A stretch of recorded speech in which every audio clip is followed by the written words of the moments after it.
Class 12 chemistry का आज lesson 3 का नेक्स्ट टॉपिक है।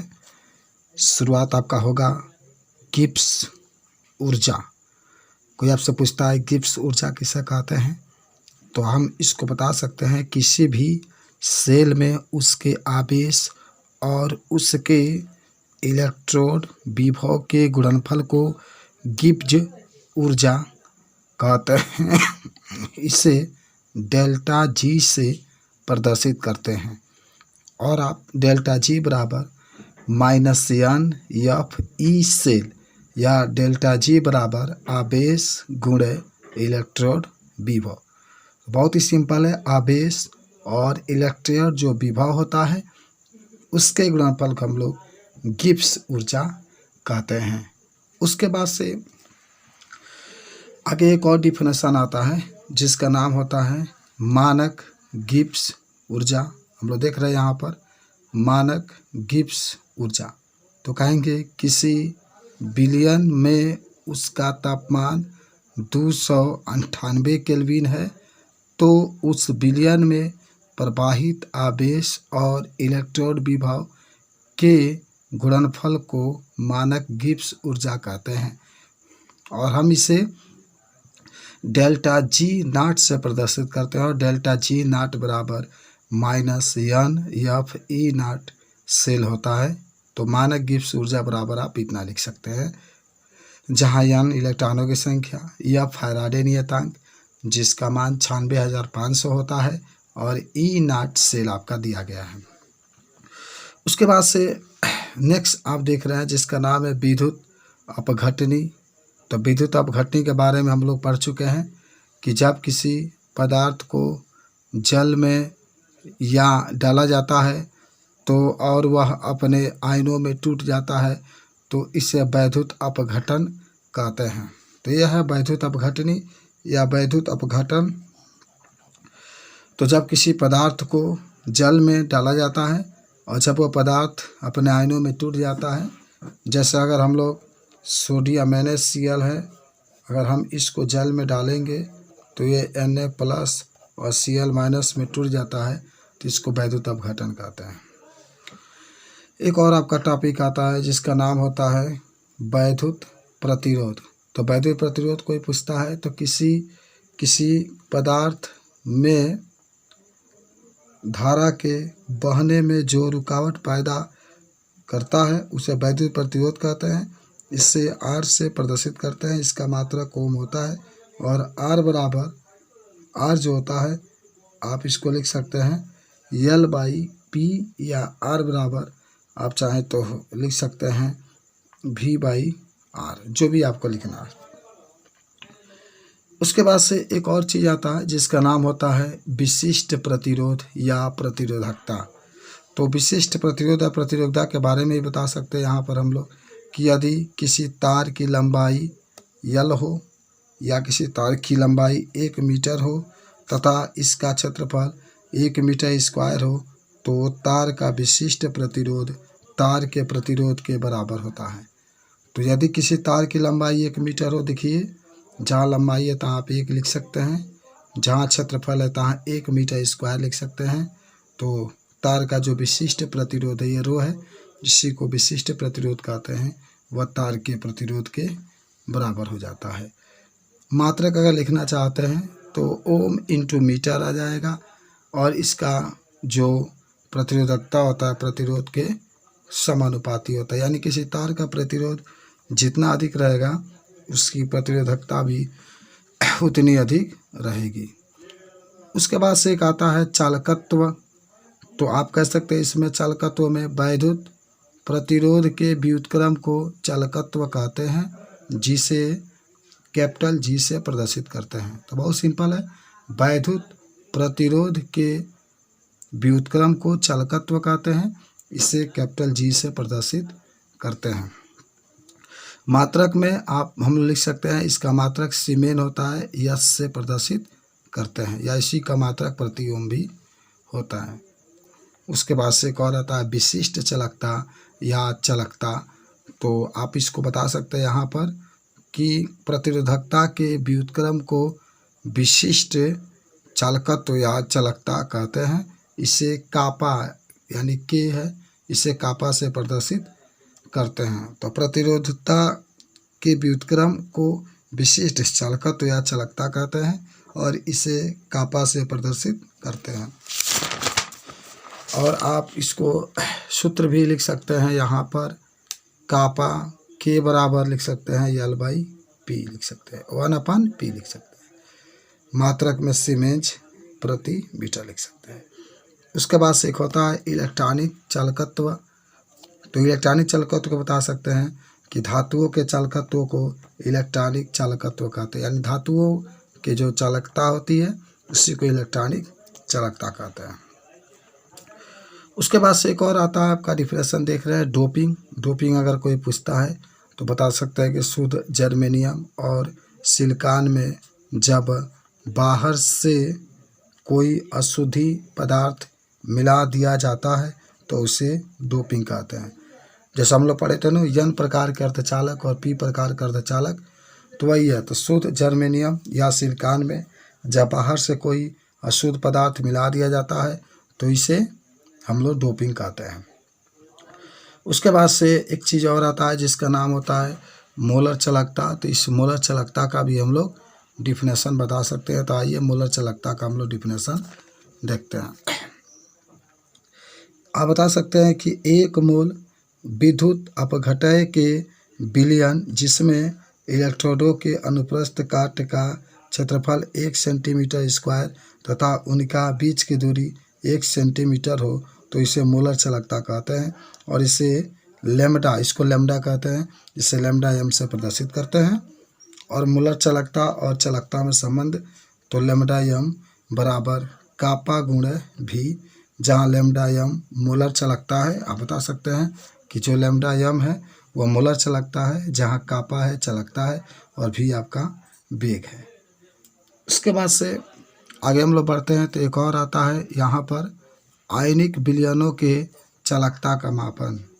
पूछा जाता है कि जो आयनिक विलयन होता है तो आयनिक विलयन की चालकता का मापन बता सकते हैं कि आयनिक विलयनों की सबसे पहले प्रतिरोध ज्ञात करते हैं, लेकिन आयनिक विलयनों का प्रतिरोध ज्ञात करने के लिए हमें दो समस्या का सामना करना पड़ता है। पहला समस्या होता है कि आयनिक विलयनों में दिष्ट धारा बहती है जिससे विलयन का संगठन बदल जाता है। दूसरा होता है कि विलयन को सीधे तार द्वारा नहीं जोड़ सकते हैं। तो हमें आयनिक विलयनों की चालकता ज्ञात करने में दो तरीके की परेशानी होती है। पहला कि आयनिक विलयन में दिष्ट धारा बहता है जिसके कारण विलयन का संगठन बदल जाता है। दूसरा होता है कि विलयन को सीधे तार द्वारा नहीं जोड़ सकते हैं। उसके बाद से जब आगे बढ़ते हैं हम लोग तो एक और आता है कि पहली समस्या का समाधान। तो पहली समस्या का समाधान अभी आप देख रहे थे जो दो समस्या, तो पहले समस्या का समाधान देखिए, दिष्ट धारा के जगह पर प्रत्यावर्ती धारा को प्रवाहित करने के पहले करते हैं तो पहली समस्या का समाधान किया जा सकता है। यानी हम लोग जो देख रहे थे जो दिष्ट धारा थी उसके जगह पर अगर हम लोग प्रतिवर्ती धारा प्रवाहित करते हैं तो पहली समस्या का समाधान हो जाता है। और दूसरी समस्या का समाधान के लिए देखिए आप बता सकते हैं कि एक विशेष प्रकार की पात्र से जोड़कर दूसरी समस्या का समाधान कर सकते हैं। इसे सेल स्थिरांक कहते हैं। इस पात्र में दो इलेक्ट्रोड एक दूसरे से L दूरी पर लगे होते हैं तथा इलेक्ट्रॉनों का क्षेत्रफल A होता है तथा दोनों इलेक्ट्रॉनों को तार के द्वारा बैटरी से दोनों इलेक्ट्रोडों को तार के द्वारा बैटरी से जोड़ देते हैं, तब हम प्रतिरोध ज्ञात कर सकते हैं। आप इसका फिगर भी देख सकते हैं। फिगर में भी हम लोग देख रहे हैं यहाँ पर कि एक यहाँ पर नलिका लिया गया है, इसमें दो इलेक्ट्रोड लगाए गए, एक ये इलेक्ट्रोड है, एक ये इलेक्ट्रोड है, एक प्लेटिनम का है। दोनों इलेक्ट्रोड को हम लोग इस विलयन में रख करके जोड़ लेते हैं, फिर उस विलयन का जो मान ज्ञात करना होता है आसानी से ज्ञात कर लेते हैं। उसके बाद से आगे हम लोग बढ़ते हैं तो आता है एक और बात जिसका नाम होता है की सांद्रता के साथ चालकता में परिवर्तन। तो देखते हैं, देखिए जब किसी विलयन में आप बता सकते हैं कि जब किसी विलयन में विलय की मात्रा को बढ़ाते हैं तो विलयन की सांद्रता बढ़ जाती है। अगर विलय की मात्रा को कम कर देते हैं तो विलयन की चालकता भी कम हो जाती है, सांद्रता भी कम हो जाती है और चालकता भी कम होती है। यानी विलय के जब मात्रा को हम लोग बढ़ाते हैं तो विलयन की सांद्रता बढ़ जाती है और चालकता भी बढ़ जाती है। तो लैम्डा एल जो होता है समानुपाती होता है के। उसके बाद से एक और आता है जिसका नाम होता है सांद्रता के साथ मोलर चालकता में परिवर्तन। तो आप इसको बता सकते हैं सांद्रता के साथ मोलर चालकता में परिवर्तन की बात कर रहा है तो कह सकते हैं कि जब किसी विलयन में विलय की मात्रा को कम किया जाता है तो विलयन की मोलर चालकता बढ़ जाती है, और जब विलय की मात्रा को बढ़ाते हैं तो विलयन की सांद्रता बढ़ती है, तो इसका मोलर चालकता घट जाती है। तो यही होता है मोलर चालकता में। उसके बाद से एक और आपका डिफिनेशन आता है अनंत मोलर चालकता। तो आप इसका डिफिनेशन में बता सकते हैं कि मोलर चालकता के अधिकतम मान को अनंत मोलर चालकता कहते हैं। इसे लैम्डा एम इन्फिनिटिव से प्रदर्शित करते हैं। तो मोलर चालकता के जो अनंत मान होता है उसी को हम लोग, या अधिकतम मान होता है उसको अनंत मोलर चालकता कहते हैं। इसे लैम्डा एम इन्फिनिटिव से प्रदर्शित करते हैं। लैम्डा एम का मान अधिकतम होगा यदि भी का मान इन्फिनिटिव हो तथा सी का मान 0 हो, तो लैम्डा एम बराबर लैम्डा एम इन्फिनिटिव। उसके बाद से मोलर चालकता की गणना पर चलते हैं। तो देखिए एक और डिफिनेशन आता है प्रबल वैद्युत अपघटय। आपसे कोई पूछता है कि प्रबल वैद्युत अपघटय किसे कहते हैं, तो आप इसको आसानी से बता सकते हैं कि जब या कह सकते हैं कि वह वैद्युत अपघटय होता है जिसे जल में घोलने पर अपने आयनों में पूर्णतः टूट जाता है। जैसे KCl हुआ, अगर KCl को हम लोग घोलेंगे तो K प्लस और Cl माइनस में टूट जाएगा। तो प्रबल वैद्युत अपघटय में कह सकते हैं कि यह वह होता है जिसको अगर इसको जल में डालें तो अपने आयनों में पूर्ण रूप से टूट जाता है। कुछ इसके गुण होते हैं प्रबल वैद्युत अपघटय के। तो गुण में पहला आप इसमें बता सकते हैं कि प्रबल वैद्युत अपघटय पूर्णतः आयनित होता है। दूसरा कह सकते हैं कि KCl के लिए लैम्डा एम और कर्णी में C के में ग्राफ खींचने पर, जब ग्राफ खींचा जाता है, ग्राफ खींचने पर वह सीधा रेखा में प्राप्त होता है। जैसे अगर आप यहाँ पर ग्राफ खींच रहे हैं तो देखिए नीचे आपका कर्णी में C है, यहाँ पर आपका लैम्डा एम है, सीधा ग्राफ आपका प्राप्त हुआ है। उसके बाद से जब आगे हम लोग चलते हैं तो एक और बात आता है जिसका नाम होता है दुर्बल वैद्युत अपघटय। बता सकते हैं कि यह वह वैद्युत अपघटन होता है जिसे जल में डालने पर पूर्णतः आयनित नहीं होता। यानी इसको हम लोग जब जल में डाल देते हैं तो पूर्णतः अपने आयनों में ये नहीं टूटता है। एग्जाम्पल में आप CH3COOH है। हालांकि ग्राफ जब खींचते हैं तो C और लैम्डा के बीच में तो ग्राफ कहीं भी नहीं काटता है। इसमें देखिए कुछ बातें होती है कि दुर्बल वैद्युत अपघटय हेतु ग्राफ यानी लैम्डा एम और C के मध्य होता है। दूसरा बता सकते हैं कि बहिलेखन से लैम्डा एम का मान प्राप्त नहीं किया जा सकता है। कोलराउस के नियम से, देखिए लिखा है कोलराउस के नियम के द्वारा दुर्बल वैद्युत अपघटय में लैम्डा एम के मान को ज्ञात किया जा सकता है। तो इस तरीके से इसको भी हम लोग बता सकते हैं। तब हमारा बात आता है जिसका नाम होता है कोलराउस का नियम। तो बहुत ही इम्पोर्टेंट है। कोलराउस के नियम में हम बता सकते हैं कि कुल मोलर चालकता धनायनों और ऋणायनों के सीमांत मोलर चालकता के योगफल के बराबर होता है। बहुत सिंपल है। कुल मोलर चालकता जो होता है धनायनों और ऋणायनों के मोलर चालकता के योगफल के बराबर होता है। यानी लैम्डा एम बराबर lambda M plus lambda M minus, यानी धनायनों के मोलर चालकता और ऋणायनों के मोलर चालकता के योगफल के बराबर होता है। उसके बाद से एक चीज़ आती है जिसका नाम होता है वियोजन की मात्रा। तो बता सकते हैं कि निश्चित वियोजन की मात्रा के बारे में कि निश्चित सांद्रता पर मोलर चालकता और सीमांत मोलर चालकता के अनुपात को वियोजन की मात्रा कहते हैं, इसे अल्फा से प्रदर्शित करते हैं और इसका मात्रक नहीं होता है। तो आप बता सकते हैं कि मोलर चालकता और जो सीमांत मोलर चालकता होता है, इसके जो अनुपात होते हैं उसी को हम लोग वियोजन की मात्रा कहते हैं। उसके बाद से एक और डिफिनेशन आता है जिसका नाम होता है सीमांत मोलर चालकता। कोई पूछता है सीमांत मोलर चालकता कहते हैं, तो आप बता सकते हैं कि जब किसी भी पदार्थ का मोलर चालकता ज्ञात हो और वह अपनी आयनों में टूट जाता हो तो उसे सीमांत मोलर चालकता कहते हैं। यानी कहने का मतलब होता है कि जब किसी भी पदार्थ का मोलर चालकता ज्ञात हो और वह अपने आयनों में टूट जाता हो तो उसे सीमांत मोलर चालकता कहते हैं। उसके बाद से हम लोग पढ़े थे वैद्युत अपघटनी सेल। आप यहाँ पर देख रहे हैं, हम लोग इसको जान चुके थे कि वैद्युत अपघटनी सेल में रासायनिक अभिक्रिया कराने के लिए विभव की बाह्य स्रोत प्रमुख किया जाता है। जैसे आप वैद्युत अपघटनी सेल में आप देख सकते हैं, इसमें एक ही बीकर होता है, 2 इलेक्ट्रोड होते हैं, एक कैथोड होता है और एक एनोड होता है। मान लीजिए NaCl है, NaCl के विलयन में जब हम लोग धारा प्रवाहित करते हैं तो NaCl टूट जाता है। Na+ में टूटता है तो कैथोड की ओर जाता है और Cl- में टूटता है तो एनोड की ओर जाता है। और ये तब तक जाता है जब तक कि यह पूरा तरीके से टूट ना जाए। जब पूरा NaCl टूट जाता है तब बैटरी आपकी चार्ज हो जाती है और वह विद्युत ऊर्जा रासायनिक ऊर्जा में बदल जाती है। उसके बाद से आप जब आगे जाएंगे तो देखिए फैराडे के नियम आते हैं यहाँ पर। तो फैराडे का 2 नियम है। तो फैराडे का प्रथम नियम है, आप देख सकते हैं यहाँ पर कि विद्युत अपघटनी के दौरान किसी इलेक्ट्रोड पर मुक्त हुई पदार्थ की मात्रा प्रवाहित होने वाली विद्युत धारा के मात्रा के समानुपाती होता है। यह फैराडे का प्रथम नियम है। यानी जो पदार्थ की मात्रा होती है वह आवेश के समानुपाती होता है।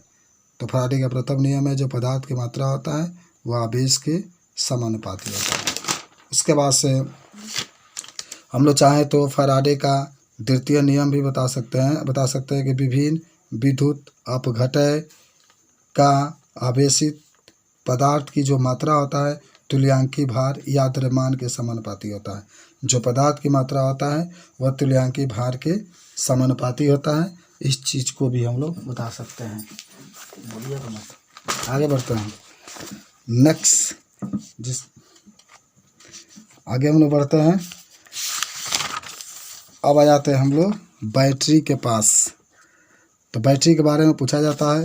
तो कोई भी बैटरी या सेल जिसमें हम विद्युत के स्रोत के रूप में प्रयोग करते हैं मूलतः एक गैल्वेनिक सेल है जो रेडॉक्स अभिक्रिया को रासायनिक ऊर्जा को विद्युत ऊर्जा में परिवर्तित कर देता है। बैटरियाँ मुख्यतः 2 प्रकार की होती है, एक प्राथमिक बैटरी और एक संचायक बैटरी। तो प्राथमिक बैटरी के बारे में हम लोग बता सकते हैं कि प्राथमिक बैटरी में अभिक्रिया केवल एक बार होती है तथा कुछ समय तक प्रयोग के बाद बैटरी निष्क्रिय हो जाती है एवं पुनः प्रयोग में नहीं ला जा सकती है। इसका सबसे चिर परिचित उदाहरण शुष्क सेल है, जिसे इसके आविष्कारक के नाम पर लेक्लांसे सेल के नाम से भी जाना जाता है। ये समांतर रूप में ट्रांजिस्टर और घड़ियों में प्रयोग में लाई जाती है। इस सेल में जिंक का एक पात्र होता है जो एनोड का कार्य भी करता है तथा कार्बन की छड़ जो चारों ओर से पूर्णतः मैग्नीज डाइऑक्साइड तथा कार्बन से घिरा रहता है कैथोड का कार्य करता है। इलेक्ट्रोडों के मध्य स्थान अमोनियम क्लोराइड एवं जिंक क्लोराइड के नम पेस्ट में भरा रहता है। इलेक्ट्रोड अभिक्रिया जटिल है परंतु इन्हें सन्निकट रूप से अग्र प्रकार से लिखा जा सकता है। चित्र इसका ये होगा, दिख रहे हैं। जिंक यही है, कार्बन का कैथोड है, यही आपका होता है। एक प्रकार का शुष्क सेल की संरचना है। नेक्स्ट आता है जिसका नाम होता है संचायक बैटरी या संचायक सेल। तो संचायक बैटरी या संचायक सेल में हम लोग कह सकते हैं कि ये संचायक सेल को उपयोग के बाद विपरीत दिशा में विद्युत धारा के प्रवाह द्वारा पुनः आवेशित कर फिर से प्रयोग में लाया जा सकता है। एक अच्छे संचायक सेल का अनेक बार डिस्चार्ज या चार्ज कर सकते हैं। यानी जो संचायक सेल होता है उसको हम लोग बार बार चार्ज कर सकते हैं। उसको एक बार प्रयोग करने के बाद दोबारा भी चार्ज कर सकते हैं, इसीलिए इसको संचायक सेल कहा जाता है और इसको हम लोग द्वितीयक सेल भी कहते हैं। उसके बाद से एक तीसरा आता है बात जिसका नाम होता है ईंधन सेल। तो देखिए अत्यधिक मात्रा में तापीय पावर संयंत्रों से विद्युत उत्पन्न होता है जिसका उपयोग जीवाश्म ईंधन जैसे कोल या प्राकृतिक गैस के रूप में होता है। इसकी क्षमता बहुत कम होती है लेकिन इन संयंत्रों को ईंधन डाल करके लगातार चलाया जा सकता है। गैल्वेनिक सेल की क्षमता ऊंच होती है लेकिन केवल एक बार ही उपयोग करके छोड़ देते हैं क्योंकि इनमें अभिकर्मक को नियंत्रण नहीं डाल सकते हैं। तो ईंधन सेल के द्वारा बहुत लाभ होता है, इस हमें बहुत अधिक मात्रा में ऊर्जा और ताप मिलता है, इसीलिए इसका प्रयोग हम लोग ईंधन सेल के रूप में करते हैं। और ईंधन सेल के रूप में हम लोग यहाँ पर चित्र में भी देख रहे हैं कि हाइड्रोजन ऑक्सीजन ईंधन सेल है। जल होता है, एनोड होता है, कैथोड होता है। हाइड्रोजन प्रवाहित करते हैं, ऑक्सीजन प्रवाहित करते हैं और इस तरीके से जो हाइड्रोजन होता है वह जलता है और बहुत अधिक मात्रा में हमें ऊर्जा प्राप्त होता है। उसके बाद से एक और टॉपिक होता है जिसका नाम होता है संक्षारण। आप बता सकते हैं कि जब धातुओं में वायु और नमी के कारण जब उसमें जंग लग जाते हैं तो उसी को हम लोग संक्षारण कहते हैं। संक्षारण से जो वस्तु होते हैं, जो लोहा के वस्तु होते हैं, वह उनका जो जीवन काल होता है कम हो जाता है, वह वस्तुएं खराब भी हो जाती हैं। तो संक्षारण बहुत ही महत्वपूर्ण है। आप संक्षारण के क्या क्या उपाय कर सकते हैं? तो संक्षारण के उपाय में तमाम प्रकार के हम लोग सुरक्षात्मक परत का प्रयोग करके लोहे जो वस्तुएं होती है उसके ऊपर हम लोग दूसरे वस्तुओं का परत चढ़ा करके उसको हम लोग बहुत लंबा समय तक उसका प्रयोग कर सकते हैं।